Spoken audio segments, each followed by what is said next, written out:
Tonight, we take you deep into the heart of rural America, where isolation breeds terror. These are 3 disturbing true farm stories that will make you think twice before stepping outside at night. Story 1. The Midnight Knock. Cheryl and I own a farm in Buckingham, Iowa. We've spent our entire lives surrounded by fields of corn, under vast open skies. It's peaceful, quiet, sometimes too quiet.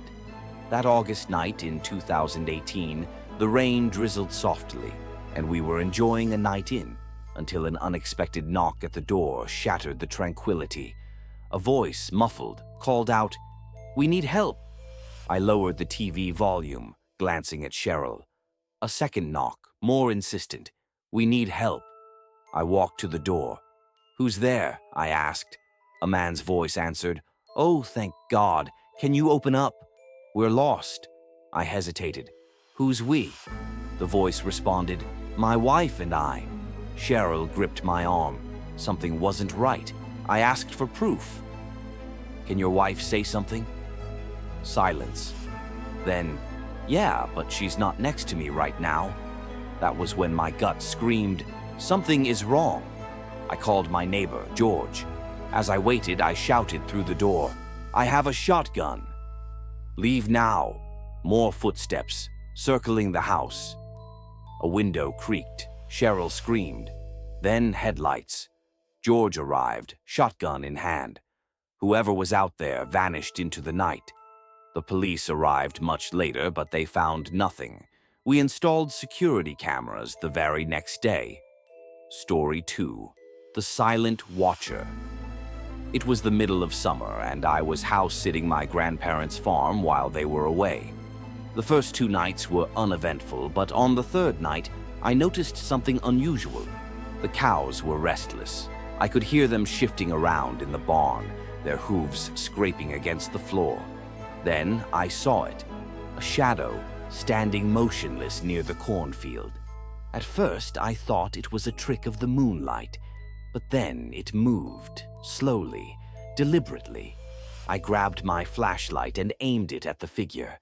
A man dressed in tattered clothes stood just at the edge of the corn.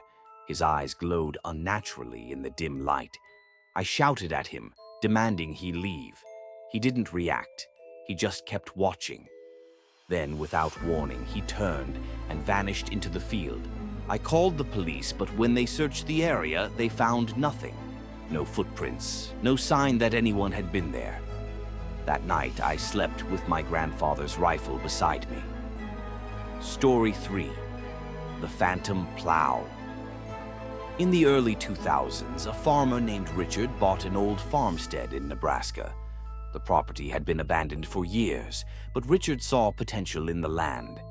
He worked tirelessly, fixing up the barn and clearing the overgrown fields.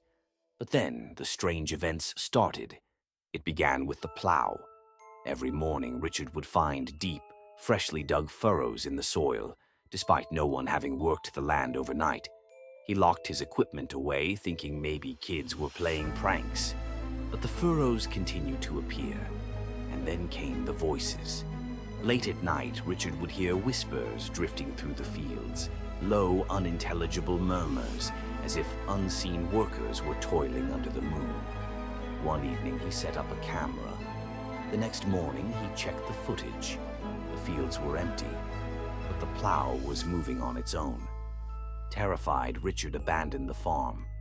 To this day, no one knows who or what was plowing those fields at night.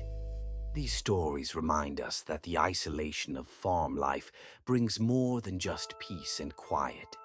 Sometimes it brings something much darker.